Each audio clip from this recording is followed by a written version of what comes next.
ოდეს ქვეყანას გაუჭირდეს ხომლმა გადაარჩინოს. კითხულობთ ქართულ მემატიანეში, მაგრამ ჩვენ გადაცემაზე არ ვრცელდება, მე მგონი ეს გამოთქმა. მეექვსე მცდელობაა უკვე ხომლზე გადაცემის გადაღების, მაგრამ პირველი დაიწყო იმით, რომ მოდი ბოლოდან დავიწყებ. ერთი კვირის წინ ნახევრად დავედით ამ ვილისით და ის შიპი, რომელიც გადავიღეთ, დაგვეწვა. სულ თავიდან რომ დავიწყეთ ტყუილით, ეთყობა მაგის ბრალი იყო, ნისლში ჩანდა ხომლის მსგავსი კირქვული მასივი და მოდი მივასაღოთ, ვითომ ხომლია თქო, ჩავწერეთ ფონზე სტენდაპი. მერე იყო რაჭის გზა, იქაც ზუსტად იგივე მოგვივიდა, ოღონდ იქაც სხვა ფას ვიღებდით ხომლის მსგავს და აი არის მართლა რაღაც მისტიკა ამ თაში, რომ არ მიგვიშვა სანამ საფუძვლიანად არ მოვემზადეთ.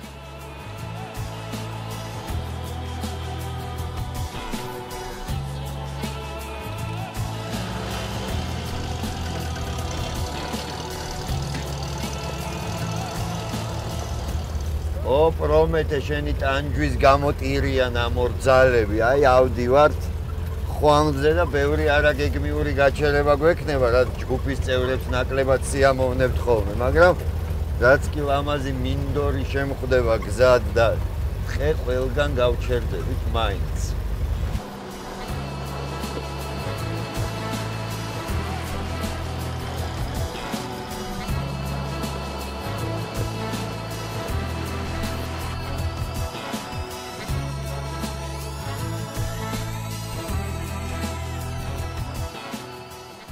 ხომლის მისადგომებთან განლაგებული ციხეები, მათი ასე ვთქვათ არქიტექტურული ანატომია მანიშნებელია იმის, რომ გარდა შუა საუკუნეებისა, ეს შუა საუკუნეების ნაგებობა დაშენებულია ანტიკურზე, ხოლო ანტიკური კიდევ უფრო ძველზე. გარდა ცნობილი მეფეთ განსაცავისა, მანამდეც იყო დაცული, ანუ ერაკლეს დროინდელი ცოდნა, ჭეშმარიტების თუ რისი ვთქვათ. ანუ მათი ფუნქცია ბევრად უფრო ღრმად მიდის ისტორიაში და მოასწავებს იმას, რომ დიდ საიდუმლოებას ინახავს ეს მთა და სწორედ მის დასაცავად იყო გარშემო განლაგებული ეს ციხეები.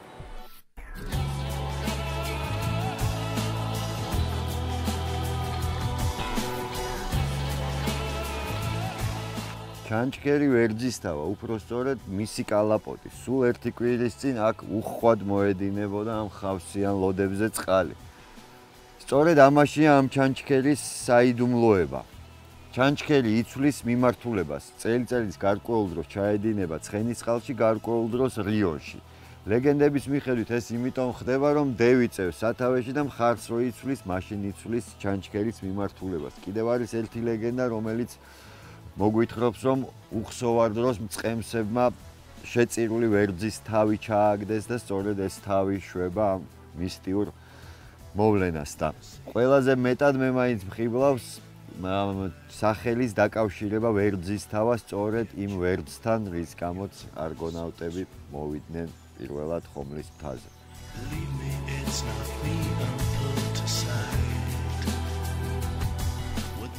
აქ რა მოგიყვანა შემადლიანო, ჯარისკაცის მამა ნაკლებად ორი გოგო მყავს და ბიჭიც რომ მყავდეს უფრო პაციფისტის მამა ვიქნებოდი, მაგრამ ამაზე არ არის ლაპარაკი.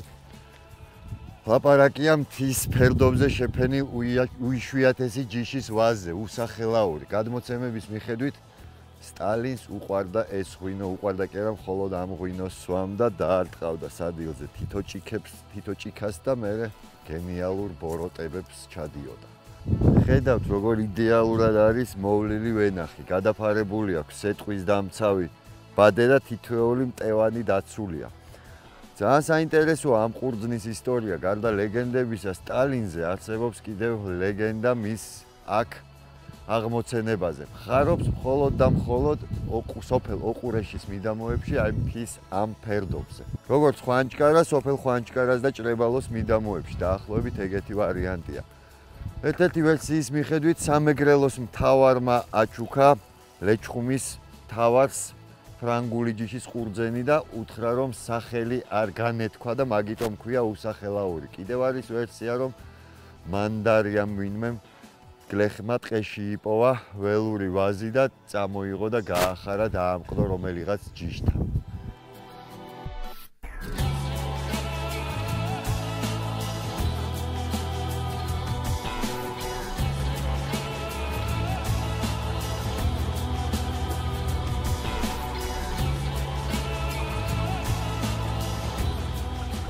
აი მივუახლოვდით უკვე მეორე ღობეს. ასე აქვთ ადგილობრივებს საძოვრები შემოღობილი და ეს კარებები იმისთვის არის საჭირო, რომ საქონელი არ გასცილდეს მონიშნულ ტერიტორიას.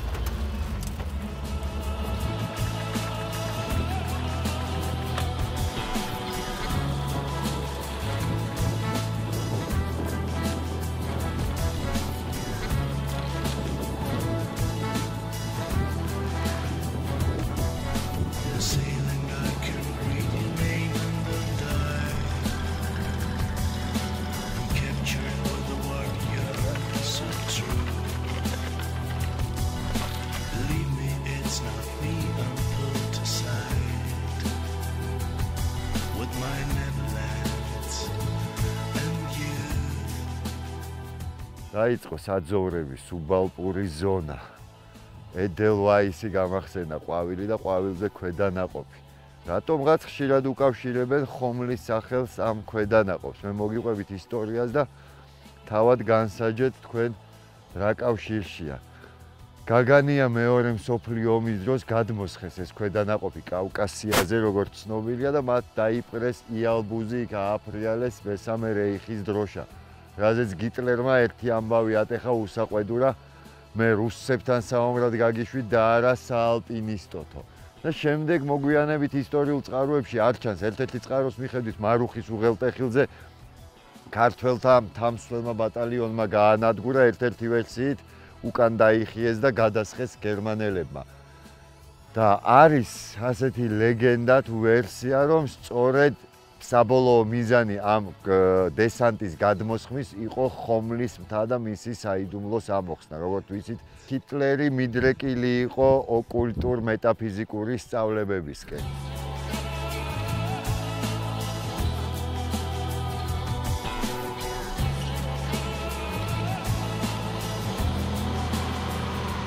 ულამაზესი ტყე არის, შერეული კოლხური, მაგრამ დღეზე მერე ვილაპარაკებ ამ გზაზე მახსენდება ალოშა ჯაფარიძის ექსპედიცია. საინტერესოა როგორ მიემართებოდნენ და რა გზით და როგორ მიჰქონდათ ეს ტექნიკა. როგორც ვიცით, მათ გადაიღეს კიდევაც იქ რაღაც კადრები.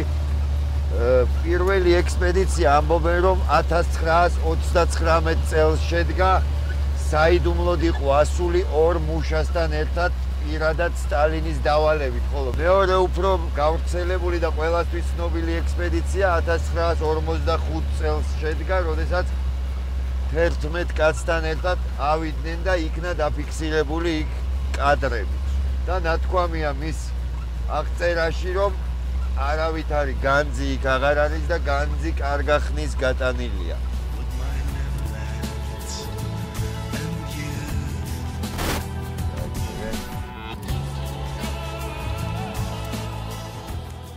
აი წინა ექსპედიციაში სწორედ ამ ადგილას გავიჭედეთ. აქ არა, ზემოდან მოუარეთ მაშინ. მერე აქედან ამოგვათრიეს კამეჩებმა და ზევით გავიჭედეთ უკვე საფუძვლიანად და საბოლოოდ. მაშინაც აქ იყო ეს ძროხების გუნდი, ძროხ ბენდი, ასე უწოდეთ, გესმით ალბათ. ზარების ხმა.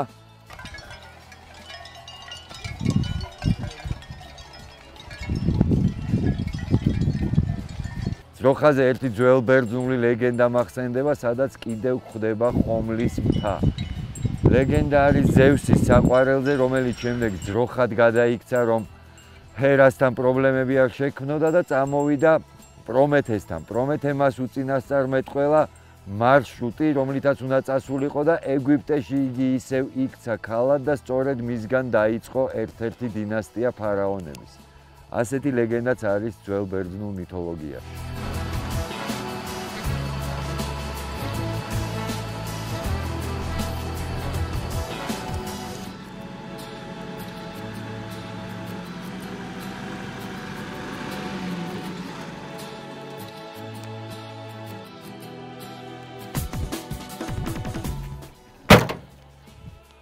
ეს არის ბოლო წერტილი, სადამდე წამოდის მანქანა და აქედან უკვე ფეხით უნდა გავაგრძელოთ გზა.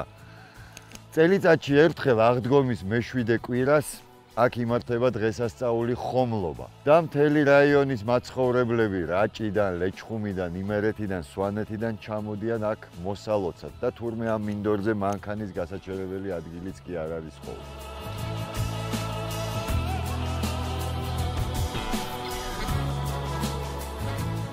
ტიპიური შერეული კოლხური ტყე. კლასიკაა პირდაპირ ჟანრის. ხედავთ ასწლოვანი მუხები, წაბლიცი, ცაცხვი, იფანი და წიწვოვანებიდან ნაძვი, კავკასიური სოჭი, ფიჭვი. აი თქვენ ხედავთ ალბათ 2 კვირის წინ რო ვიყავით აქ არ ქონდა ნაძვს ეს ფერები შეცვლილი. ბოლოებში უფრო კრთალი მწვანე მანიშნებელია იმის რომ წელს მოიმატა ამდენი.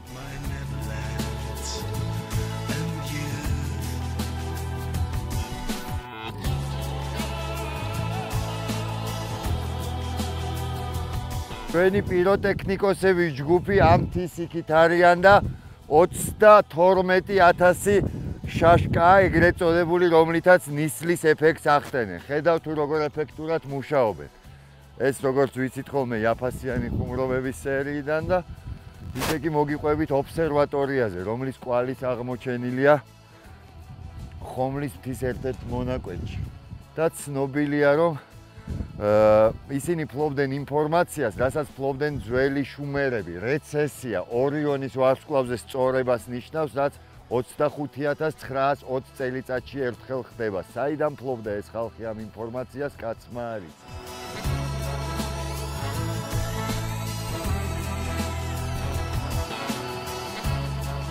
სუბალპური და ალპური ზონის საზღვარი. ხედავთ როგორ მკვეთრად არის გამოყოფილი მაღალი ხეები და ბუჩქნარი და შემდეგ უკვე ალპური ზონა იწყება მხოლოდ მდელოები. და ეს ჩემი ბანალური წუწუნი იმის შესახებ, რომ კამერაში არ შემოდის სუნები. ბერძნული წყაროების მიხედვით, უпростоრად ერთ-ერთი ვერსიით, სწორედ ხომლის მთაზე მის ძირში იყო განლაგებული ცნობილი მედეას ბაღები, სადაც მას მოჰყავდა უამრავი სამკურნალო მცენარე და ამ მცენარეებისგან კეთდებოდა ჯადოსნური და მითიური წამლები. სიტყვა მედიცინაც სწორედ მედეადან და მისი ბაღებიდან იღებს საფუძველს.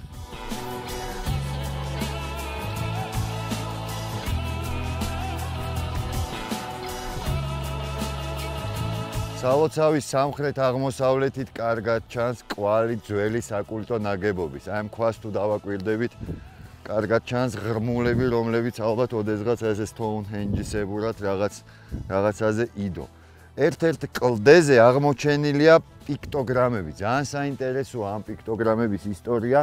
მსგავსი რამ აღმოჩენილია სხვათა შორის სხვა მთიანეთში, საქართველოში, ხევსურეთში და თუშეთის ზოგ ადგილებში. როდესაც ეს პიქტოგრამები გაშიფრეს ასტროლოგებმა, ძალიან საინტერესო რაღაცას მიაკვლიეს. თითოეული პიქტოგრამა არის რომელიღაც თანავარსკვლავედს შეესაბამება. და როდესაც შეიყვანეს პროგრამაში ეს პიქტოგრამები, აღმოჩნდა ძალიან საინტერესო სურათი. 5608 წელი ჩვენ წელთაღრიცხვამდე. ანუ წელი საიდანაც იწყება ქართული წელთაღრიცხვა, ძველი შუმერული წელთაღრიცხვაც, ანუ წარღვნის შემდეგ აღქმა დროის და ცის სურათი მაგ დროს არის სწორედ ასე განლაგებული, როგორც ეს პიქტოგრამებია კლდეზე დახატული. და თვითონ ხომლიც მისი ეტიმოლოგია რომ განვიხილოთ, სულხან საბას მიხედვით ხომლი ნიშნავს ვარსკვლავთა კრებულს.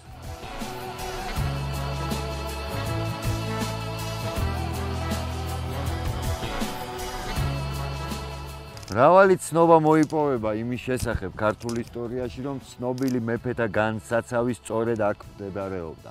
ერთ-ერთი ცნობა კი გვხვდება დავით ულუ და დავით ნარინის მემატიანის დროს.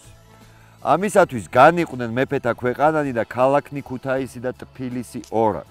არამედ ხომლის ქვაფსა შინა რაისა იყო მცირედი განყვეს და უფროსი ქვაფსავე დაუტევეს. ხოლო ჯაჭვი იგი სახელდებული, სალმასური და თვალი იგი პატივცემული გრდემლი და მარგალიტი იგი დიდი, რომლის სწორი არვის სადა უხილავს. ესეც სამივე რუსუდანის ძესა დავითსა მიხურდა. მაგრამ აქ ეს არ არის მთავარი. მთავარია რომ უფროსი ქვაფსავე დაუტევეს. ალბათ სწორედ ეს ცნობაა მიზეზი იმის, რომ ყოველთვის იზიდავდა ხომლი განძის მაძიებლებს.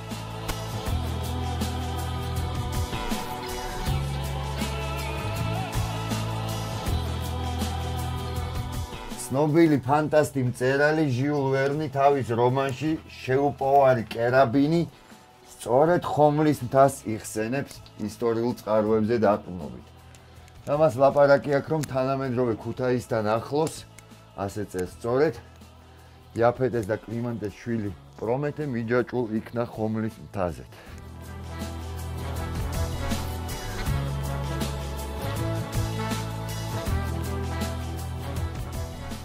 როგორც იქნა ამოვახციეთ მიგვიღო ხვამლმა მე-6 კი არა და მე-7 მცდელობა წარმატებით დამთავრდა და აღფრთოვანებული ვარ. ეს ის შემთხვევაა, როცა ჩემ 10 თენდა ჯობია ოპერატორმა გადაიღოს ერთი 10 კადრი და მე ჩუმად ვიდგეც.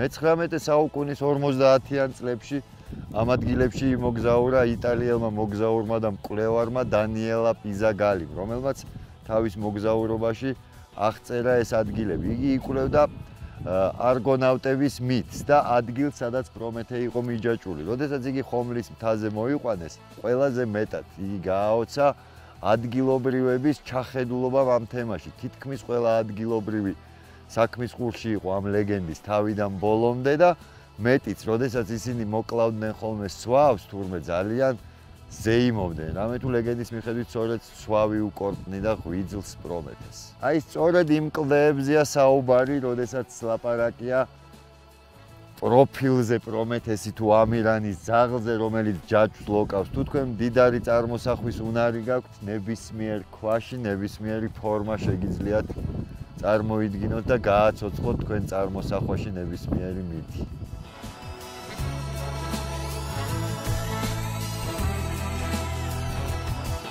რახან შვიდობით ავედით და ჩამოვედით ხომლზე, აწი რაღა მომკლავს ხევსურულსაც დავახრიალებ თქვენის ნებართვით.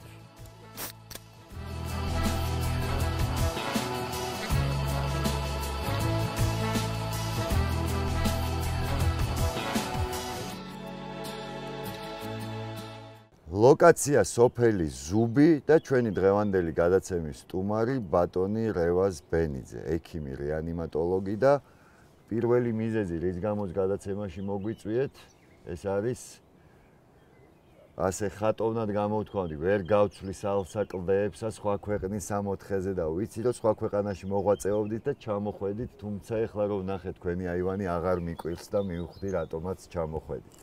პატარა შესწორება, მე მასპინძელი ვარ და არა სტუმარი, ხო? ასე ვთქვა. რა თქმა უნდა. ასე რომ გადაცემის ფორმატიდან გამომდინარე, სტუმარი ვგზავნები და ისე მასპინძელი. თქვენ ხართ ჩემი სტუმრები. დიდი მადლობა რომ ეწვიეთ. გადაიხედეთ, ნახეთ რა სილამაზეა და მიხვდებით რატომ წამოვედი რუსეთიდან, არა მარტო რუსეთიდან, თბილისից დავტოვე და წამოვედი ზუბში. ეს არის უნიკალური ადგილი. ამ სოფლიოში მე მგონი არ მოიძებნება იმდენი. შეიძლება თითზე ჩამოვითვალოთ ისეთი ადგილები, სადაც ასეთი ისტორიული და ლეგენდარული ადგილებია, როგორც ჩვენი ხომლის მთა. ანუ ანტიკურ პერიოდიდან უკვე პირველი რაღაც ცნობები მოდის ჩვენამდე და ეს არის ის ადგილი, რომელიც ლეგენდებით არის განთქმული და ძალიან მისტიური ადგილია. ძალიან ბევრი ვერსია არსებობს დანიშნულებაზე ამ მთის.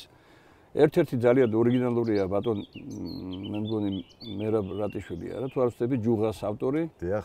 იმას აქვს ძალიან ორიგინალური იდეა, რომელიც მე მომეწონა რა მხრივ. ბატონი მერაბი წერს თავის რომანში, რომ ამ ადგილას არის ერთ-ერთი წერტილი, სადაც შეიძლება ზემოქმედება ამ ტექტონიკურ პლასტებზე, რომელიც მდებარეობს დედამიწის როგორ არის სწორად შრეებში და აი სესმური იარაღი რომელსაც მუშაობს არის ეგეთი ვერსიები აი ეს ერთ-ერთი ადგილი არის ხომლის მთა სადაც შეიძლება ამ სესმური იარაღის გამოყენება ნუ ეს არის ძალიან შექმნილთათვის ძალიან დიდი ლეგენდაა კი ლეგენდაა და რაღაც ახლოს არის ამას გეთანხმებით იმიტომ რომ ინტერესი იყო ანტიკური დროიდან როგორც საერთოდ რატომ მოდიოდი მართლა ის ცხვრისის ხო არ უნდათ არა რაღაც ჰიტლერი ბერია მეც იყო ინტერესი სტალინი დიახ აქ არის ჩადებული ძალიან დიდი საიდუმლოებები რომელიც გაიხსნება ადრე თუ გვიან და ამის მომსწრეები თუ იქენით, კარგი თუ არა და სულ რო თავი დავანებოთ ამ შეთქმულების თეორიის მოყვარულთ ისტორიულ წყაროებშია ბევრი ხშირად გლას მოხსენიებული და მეფეთა საგანძური ხო უკვე გარკვეულია რომ აქ იყო და კი ბატონო ეს მე-13 საუკუნის დავით მე-6-ის და დავით მე-7-ის დროს ულუ და ნარინის დიახ ნარინის დროს როდესაც საქართველოს გაუჭირდეს ხომმა არჩინოსო როგორც ჩანს აქ ინახებოდა მთელი საგანძეულობა ანუ იმერეთიდან ამოდიოდნენ ხო გაიყო მაშინ ესეთი ის ვითარება ეს კუთხურობა რაც რამაც გადაარჩინა საქართველოს და ეს თითქოს და რაღაც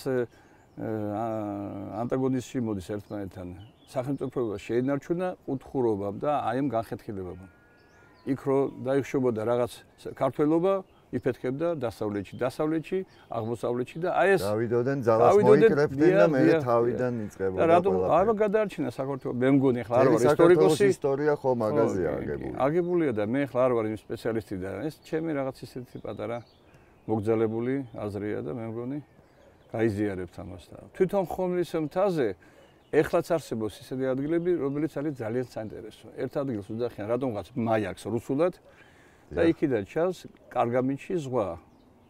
ანუ შავ ზღვას ხედავთ, აი როგორც რაღაც ჰორიზონტზე რაღაცა ლიპლიპებს, რაღაცა მზეს, როდესაც ჩადის მიდის დასავლეთისკენ.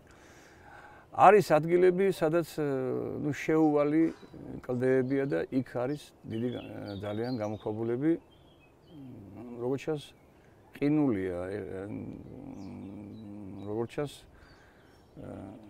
ინახებოდა რაღაც პროდუქტები, იმიტომ რომ არის ნაკვალებია რაღაცების დარჩენილი.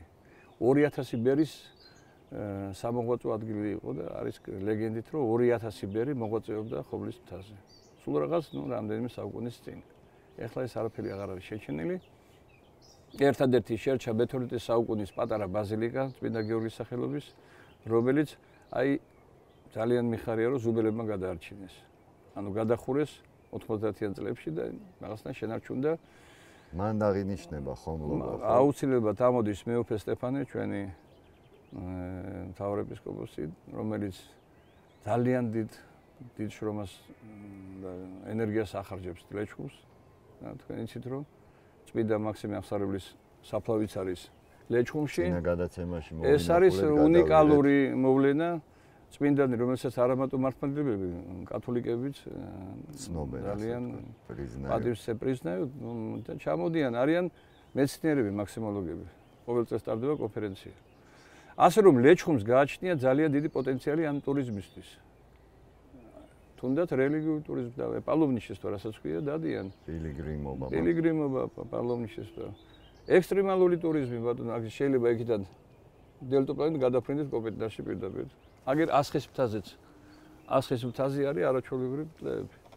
პარაპლაიტინგისთვის შანსი არ იყოს ადგილები. არის, არა, აგერ ნახავთ პირდაპირ ხვამზე რო ახვალ. ჯომარდობისთვის ცხენის. ჯომარდობისთვის ურთულესი ძალიან პატარა მარშრუტია, იმიტომ რომ არის რაღაც მონაკვეთი, ალბათ არც იქნება კილომეტრი. მაგრამ მე მგონი ძალიან დიდი კატეგორიის რა, ძალიან რთულია. იყო შემთხვევები აქ დაღუპულად.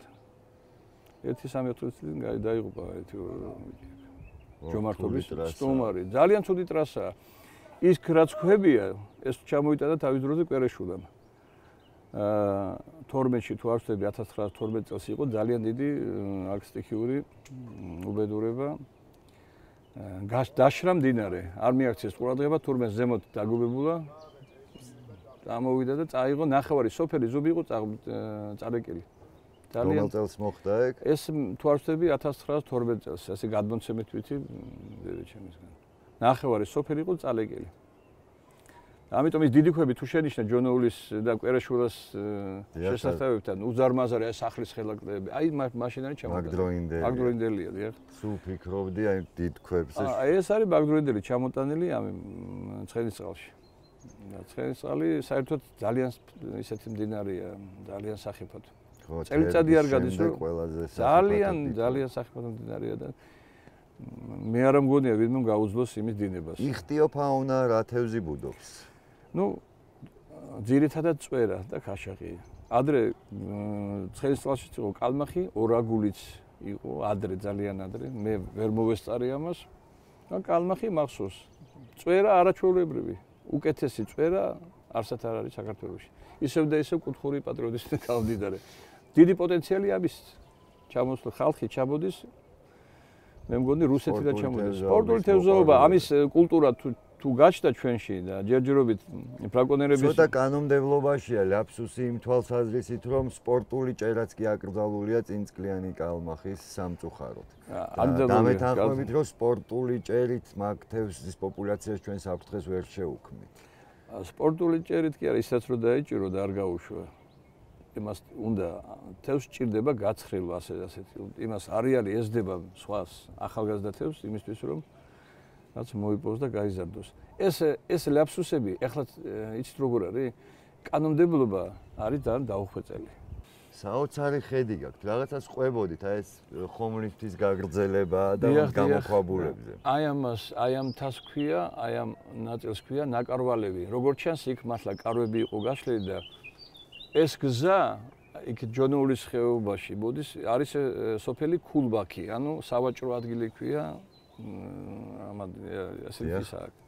როგორც ჩანს, ადრე გზა მოდიოდა დასავლეთიდან, აფხაზეთიდან, აი ასე და გადადიოდა ლაილაში, მე გაგიგიათ ალბათ, ხო ლაილაში ცნობილი ძალიან განთქმული სოფელია ლეჩხუმში. დედაქალაქიც იყო ერთი პერიოდი. ნუ ასე ვთქვათ კი, ხო და ებრაელები დასახლებული იყო, ეხლაც არის სინაგოგა, რომელიც მოქმედი არ არის, იმიტომ არ დარჩა ებრაელები სოფელში, მაგრამ ძალიან კარგად შენახულია. ორი სასაფლაოა ძველი დარჩენილი ებრაელების, რომელსაც უვლის მოსახლეობა, აი წარმოიდგინეთ როგორი ჩვენ გვასწავლიან ტოლერანტობას, არა? ხალხი ეხლაც უვლის ამ უპატრონო საფლავებს. სომხური მონოფიზიტური ეკლესია არის. ანუ ეს რატომაც ცხენია ამაზე ლაპარაკი და ამას მორცხვად ჩვენ 2003 წლიდან ხوار დაგვიწყო მართლა კულტურა. და ტოლერანტობა და სხვა რაღაცები ჩვენ არ გვესწავლება და ქალის პატივცემა ჩვენ არ გვესწავლება მე მგონი ეგრეა და დამეთანხმებით. სამწუხაროდ ბოლო ფაქტები ამას ვერ დაადასტურებს, ქალებს კლავენ პანტაპუნტი. ეს ეხლა ქალებს ხდება ალბათ. ქალებსაც კაცებსაც კლავენ, მაგრამ მე ვიცოდი ზოგადად ეხლა გამონაკლისები არსებობს რა თქმა უნდა და ეხლა სტატისტიკა არ იყო თორემ თამარ მეფის დროსაც კლავდნენ ქალებს, როგორ გონიათ არ კლავდნენ. კლავდნენ ეგეთი უნდა. ხო. მაგრამ როგორც ასეთი ზოგადად, ხო, ქართველი კაცის ბუნებაში ეს ზის და აი კერძოდ ლეჩხუმში სადღეღელოც მეორე არის ქალის. არც ერთ კუთხეში არ არის ეგ. ეს არის ჩვენი ტრადიცია ლეჩხუმების. ანუ პირველი არის უფლის, მეორე მოდის ქალბატონების. რა უცნაურია ეგ რეგიონების მიხედვით არის, ხო? ზოგან გურიაში პირველს მშვიდობას სვავენ. მშვიდობას დიახ. ლეჩხუმში ქალს სვავენ მეორე. მეორეს ქალს სვამენ, ხო. ქალს სვამენ საბჭოთა პერიოდში ცოტა შეცვალეს ტერმინოლოგია და ხაზეიკებს გამომარჯვეს ვიძახდნენ. არსით ადრე ძველი ტრადიცია, აბა ეხლა ჩვენ ახალს არ ვიგონებ და საერთოდ არც არის საჭირო ახლის გამოგონება. ეს ველოსიპედი უკვე გამოგონილია და იმას ჩვენ ხო და აი ამ მთაზე გიყვებოდით. აი აქ არის ზუსტად ისეთივე გამოქვაბული, როგორიც არის აი ცნობილი გამოქვაბული ხომლის, როგორც ის მეორე მხარეზე რიონის მხრიდან ჩანს. ეს საერთოდ შეუსწავლელია. საერთოდ ნუ შესულან სოფლელები და რას ნახავდნენ და რას გაიგებდნენ. ძალიან საინტერესო აშკარად არის ხელით გამოკვეთილი და გადიდებული ეს შესასვლელი. და უზარმაზარი დარბაზებია, როგორც ამბობენ, ვინც იყო იქ. ზოგიერთი დარბაზი არის წყლით, ნუ პატარა გუბეებივითაა და გადადით გადმოდის წყალი. ქვემოთ არ ვიცი ახლა შეიძლება შემეშალოს არის პატარა მდინარე, რომელიც ნახევარი წელი გადადის გადაღმა და ნახევარი წელი გადმოვა. თითქოს ვიღაც უშვებს და ამაშობე ხო. არის აი აქ ზუსტად გადაცემის პირველ ნაწილში. არის ეგეთი რაღაცა და შეიძლება კავშირი ქონდეს ზუსტად აი ამ გამოქვაბულთან. იმიტომ ხმაც გვესმოდაო წყლის და შეეშინათ გასვლა იქით. ანუ შესასწავლია სამუშაოები. შესასწავლი ძალიან ბევრი, მაგრამ ამას სახსრები ჭირდება რა თქმა უნდა და ამას ეს არის ფუფუნება, რომელსაც აი კარგად აწყვილი. დღესდღეობით ვერ მივცემთ თავისუფლებას. ყველაზე უნიკალური რაც არის ამ ხეობაში, ცხენისწყლის ხეობაში არის ეს უსახელაური ჯიშის ყურძენი. გადავიღეთ ვენახები, თქვენც გვესაუბრეთ მაგ ჯიშზე. საინტერესოა ძალიან. კი. არის აი ეს რა შეასაქმე იცით, ახლა ზოგადად ეს თეორია ჩვენი უსახელოსი უფრო კარგია და უფრო მომგებიანი ჩვენთვის. რამდენიმე ვერსია არსებობს აქ შემოტანის. ერთ-ერთი დადიანების ვერსია განიხილეთ. არის ეგეთი ვერსია, და მეორე ვერსია თქვენ ბრძანეთ. და მეორე ვერსია არის სოფელი უსახელო. დიახ. სადაც აი ასეთი გადმოცემული, გადმოცემით ლეგენდით, ერთ-ერთ გლეხს ველური ჯიში უპოვნია ტყეში. ველური ჯიში იცით თქვენ ძალიან ძლიერია და გამძლე. ეს გადმოიტანა თავისივე სოფელში, მაგრამ იქ იმ პირობებში რატომღაც ვერ გაახარა და მე აი აქით ამ გადმოყვას ზონაში რატომღაც აირჩიეს ეს ადგილი და ეხლა მე ისევ და ისევ გეუბნებით არ ვარ მეღვინე და მithmes მე ვენახე, მაგრამ ხედავ როგორი ადგილია, უყურეთ, ეგეთ კლდეებია. მიწა თვითონ აი ნახეთ ეს ცოლიკაურის ვენახს არ ჭირდება ქვა, არის მიწა და იქ ქვიანი მიწა, ანუ ქვა სჭირდება ამბავს, როგორც ჩანს სითბოს იღებს. და კლდე რომელიც მთელი დღე ხურდება, მე ღამით აძლევს თავის სითბოს ამ იმას და ეს განაპირობებს ამ ამიტომაც აი ამ პატარა რეგიონში რო ხდება ეს დორე. სხვაგან აი ზემოზუბში აქ ჩვენთან არ იხარებს. გაახარებ როგორც ყურძენს, მაგრამ იმ თვისებებს კარგავს. და არ არის აი იმ ბუკეტის მატარებელი რაც არის ქვემოთ. ეს არის ძალიან ისეთი ფაქიზი და მოსაფერებელი თემა. და მოუტანს დიდ სარგებელს ხალხს რა. 10 ლარად ჩაიბარეს წელს კილო, 1 კილოგრამი ყურძენი 10 ლარად და 10 და 12 ტონა ზოგს მოყავს და წარმოიდგინე ხა გლეხი კაცი რომ 120.000 ლარს აიღებს სეზონზე, უკვე წელგამართულია და ისე. კარგად იქნება. ანუ ეს თემა მისახედია. მისახედი და მოსაფერებელი და ყველანაირად უნდა დაეხმარო რომ გლეხმა აი ეს ჯიში არ დაივიწყოს. ძნელია 7 წელი უნდა მოუვაროთ. 5 წელი მაინც რომ პირველად ნაყოფი გამოიღოს. არა, ნაყოფი იქნება, მაგრამ ღვინის თვისებები რო აიღოს ამ ყურძენმა, უნდა 5-7 წელი. ძალიან ისეთი რა. ასე რომ მეღვინეობა, ტურიზმი, რა მოგასურთ ქვები, აი უნიკალური ქვებია. აი რასაც რუსეთში ვაწყდებოდი, ახლა რუბლოვკაზე, ხო ეს პატაღებული თემა, ყველა მდიდარი ცხოვრობს იმაში, რუბლოვკაზე. არის მაღაზიები, ლანდშაფტი, დიზაინი. დიახ. აი ეს ქვები, რომელიც ახლა გლეხები ჩვენ ეზოდან ყრიან გარეთ რომ გვიშლისო, იქ ამას ყიდულობენ. ჩამოაქვთ ურალიდან და ურალი უფრო შორს არის ვიდრე საქართველო. და წარმოიდგინეთ, ძალიან დიდი ქვებია. აი დიდი ქვები ღირს რამდენი 1000 დოლარი. მაგ პროფილის საწარმო არ არის ლეჩხუმის ტექნიკის დამუშავება. არის დამუშავება, ჩვენთან არის უნიკალური ქვა. სპონტიოს უძახიან.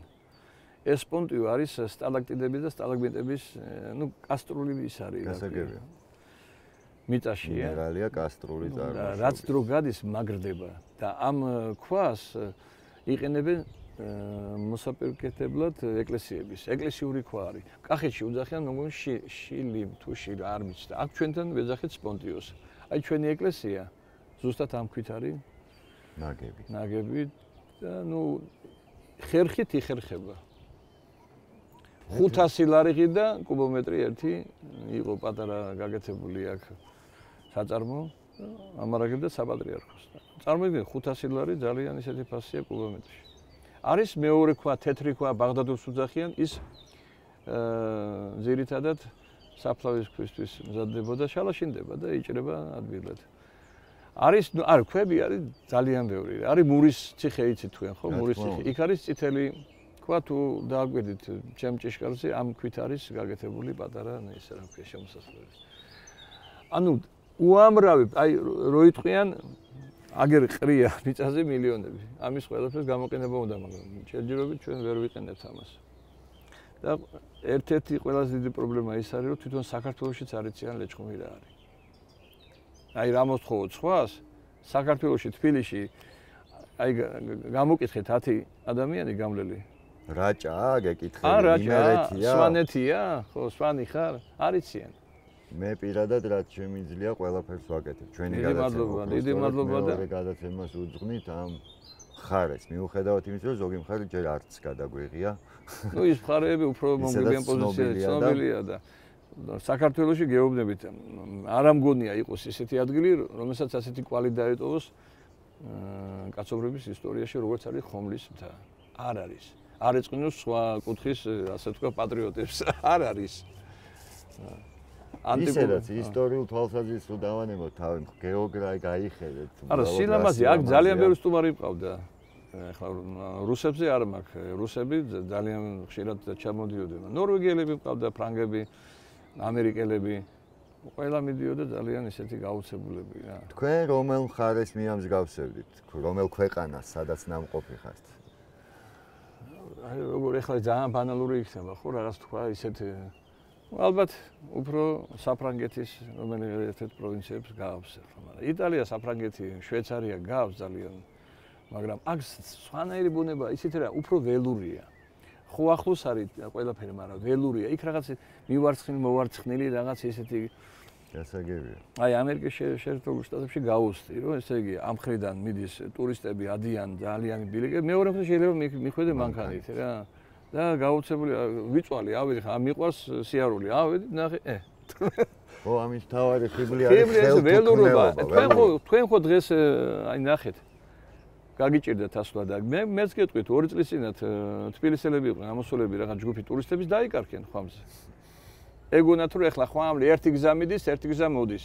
დაიკარგენ და მე მთელი საპატრულო და სამაშველო დანიოლი ამის ორგანიზება, ბილიკების მარკირება სჭირდება, კი ბატონო, გამოცდილება სჭირდება, ტყეში სიარულის გამოცდილება უნდა იცოდე, ელემენტარულად უნდა ხარებს უნდა ცნობდე და ხო ეს ისეთი რამეა. ხლა GPS-ი კარგია, მაგრამ GPS-ი ყველგან არ გიშველეს.